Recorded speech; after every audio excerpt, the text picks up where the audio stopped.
Hello everyone, હું મેહુલ સરાફ સૌનું સ્વાગત કરું છું મારી ચેનલ ધ બ્રાઇટર્સમાં. તો આજના વિડિયોમાં આપણે ડિપ્લોમા સેમેસ્ટર 4 ની જીટીયુ એક્ઝામ માટેની જે ટોપ 25 મોસ્ટ ટાઈમલી ક્વેશ્ચનની સિરીઝ સ્ટાર્ટ કરી છે. એમાં સિવિલ એન્જિનિયરિંગના સબ્જેક્ટ એડવાન્સ સર્વેઇંગના મોસ્ટ ટાઈમલી ક્વેશ્ચન જોઈશું.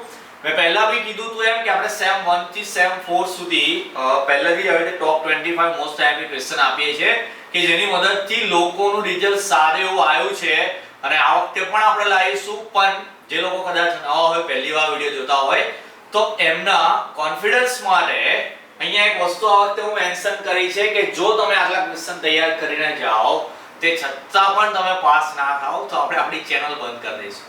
ઓકે, જે બી સમજતા હોય થોડી હોશિયારી મારી છે આપણે આ વખતે.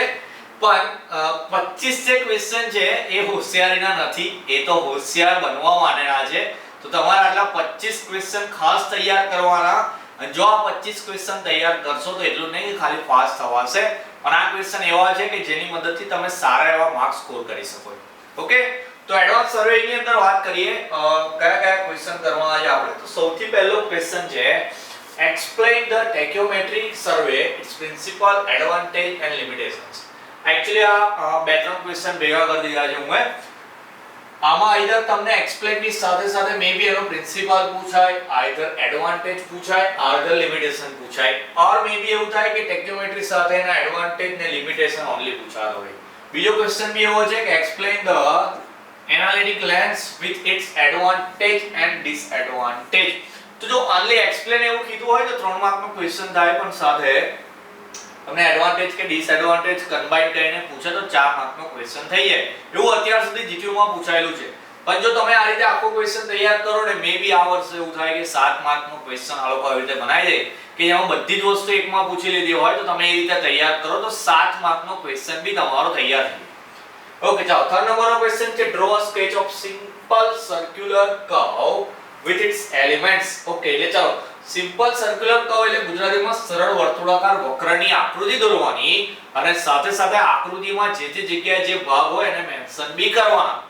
હું તો કહું છું કે ભાગ મેન્શન કરીને એ ભાગનું શું કામ હોય અથવા તો એ શાના માટે છે એની અંદર એ તમે દર્શાવો તો સારું રહેશે. તો આકૃતિ ઓન્લી કદાચ 3 માર્કમાં પૂછાય હોય, પણ જો તમારે થોડું એક્સપ્લેન કરવા કીધું હોય, કેમ કે અહીંયા તો ડ્રો કીધું છે પણ એવું આવે કે ડ્રો એન્ડ એક્સપ્લેન, તો તમારે એક એક પાર્ટ વિશે ખાલી એક એક લાઈન મેન્શન કરી દેવાની.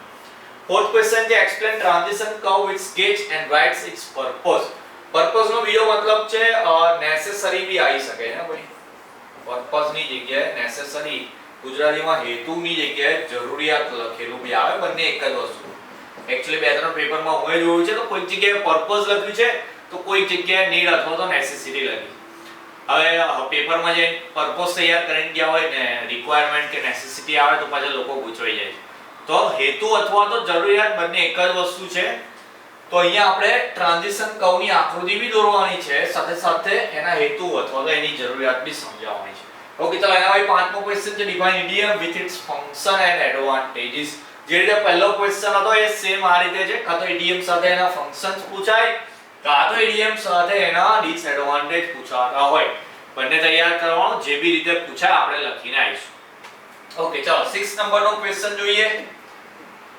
6 ક્વેશ્ચન છે explain the type of total station in brief. તો ટોટલ સ્ટેશનના બધા પ્રકારો સમજાવવાના આવે તો 7 માર્કનો આ ક્વેશ્ચન બની શકે. ઇન બ્રીફ કીધું હોય એટલે કે ડિટેલમાં સમજાવવાનું હોય. તો એના માટે ડિસએડવાન્ટેજ ઓફ ટોટલ સ્ટેશન.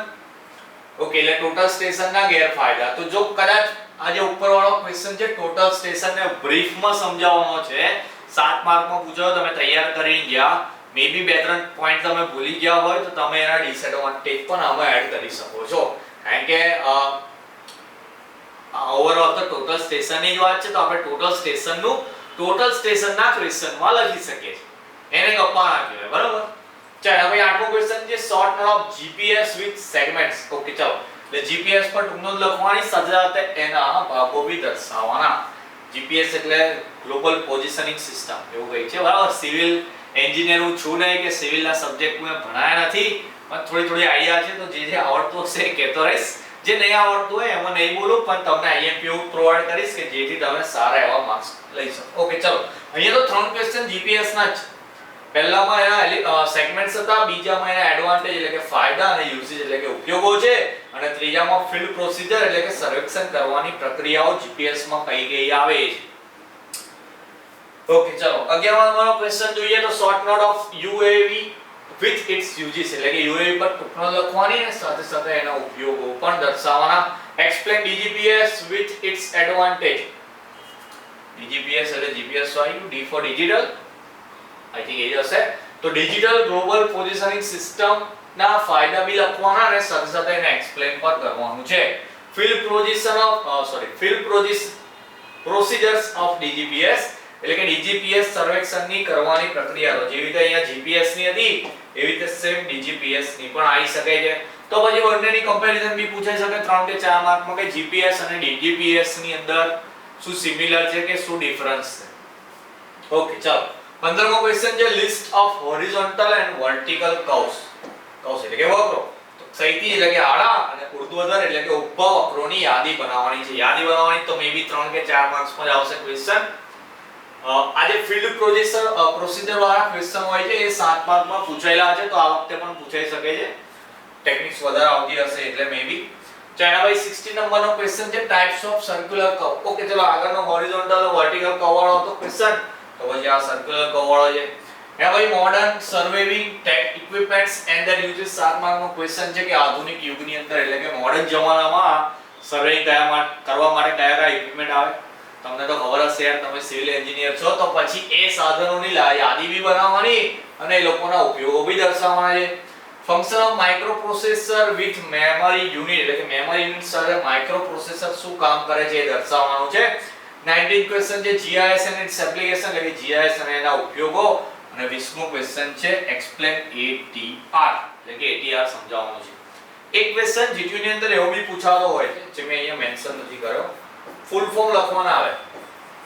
એવું કહે છે ફૂલ ફોર્મ લખો 3 જેમ કે અહીંયા મને 2 દેખાય તો આવી રીતે ક્વેશ્ચન બનાવી દેલો. કે ફૂલ ફોર્મ આપો એક ATR બીજું GIS અને માન લો કે ત્રીજા નંબર પર GPS બી લખીને આપો તો આ લોકો 3 માર્ક્સનો ક્વેશ્ચન આવો બનાવીને પૂછે છે.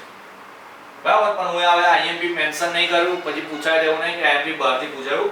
પણ જો તમે ATR કે GIS કે GPS કોઈ બી ક્વેશ્ચન તૈયાર કરો તો યાદ રાખવાનું કે ATR પૂછાયું તો પહેલો પોઈન્ટ એ જ આવે કે ATR નું ફૂલ ફોર્મ શું છે. અહીંયા GIS તો પહેલો પોઈન્ટ GIS નું ફૂલ ફોર્મ, GPS પૂછાય એટલે લખવાનું GPS એટલે ગ્લોબલ પોઝિશનિંગ સિસ્ટમ.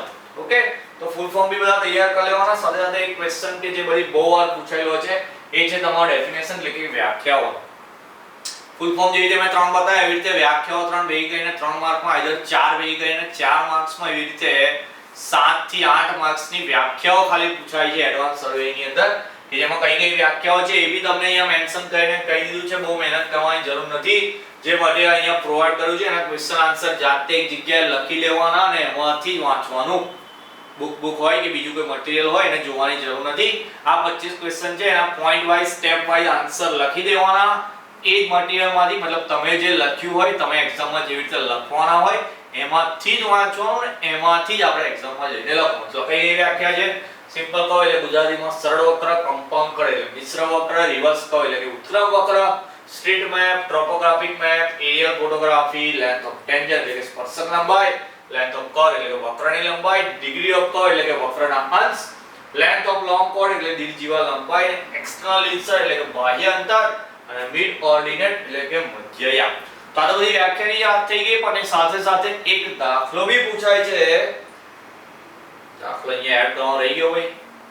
એક દાખલો પૂછાય છે કઈ હતો એક મિનિટ જો મને યાદ છે અહીંયા હું મેન્શન કરું છું ખાસ. તો એક દાખલો પૂછાય છે 7 માર્કની અંદર જે તૈયાર કરવાનો છે કે જેમાં તમને બે વસ્તુ આપેલી હોય છે. યાર નહીં આવતું કેવું હતું પણ એમાં તમારે શોધવાનું હોય છે. એક તો લેન્થ ઓફ ટેન્જન્ટ શોધવાની આવે, લેન્થ ઓફ કર્વ શોધવાની આવે અને ડિગ્રી ઓફ કર્વ શોધવાનું આવે. બે વસ્તુ આપેલી હોય છે. એ બે વસ્તુમાં એક તો રેડિયસ છે કોઈક અને બીજી એક વસ્તુ બી આપેલી હોય છે. તો બે વસ્તુ ઓકે એક શું કહેવાય એક ખૂણો આપેલો હોય છે અને એક રેડિયસ આપેલી હોય છે. એના પરથી આ ત્રણ વસ્તુ શોધવાની આવે. કાં તો પછી નીચેવાળી ત્રણ વસ્તુ એટલે કે length of long chord, external distance અને મિડ ઓર્ડિનેટ. તમને તો ખ્યાલ હશે હું અહીંયા એડ કરવાનું ભૂલી ગયો એક સ્લાઇડ. બીજા વિડિયોની સ્લાઇડ તમે જોઈ લીધી. હવે આ જ કામ કરવાનું છે. એક્ઝામ નજીક આવી બધા બહુ જ લોકો કોમેન્ટ મેસેજ કરે છે કે આઈએમપી તો પછી આજે એ જ કામ કરો છો. આખો દિવસ વિડીયો બનાવવા છે ખાલી.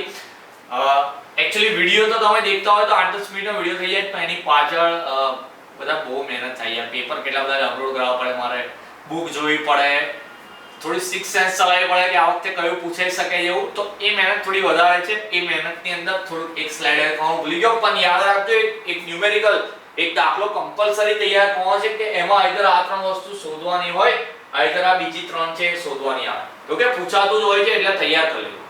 તો મળીએ નેક્સ્ટ વિડિયોમાં બીજા સબ્જેક્ટ સાથે. ચાલીએ આનું પાક્કું કરવાનું, તમારું ધ્યાન રાખવાનું. જય હિન્દ, જય ભારત.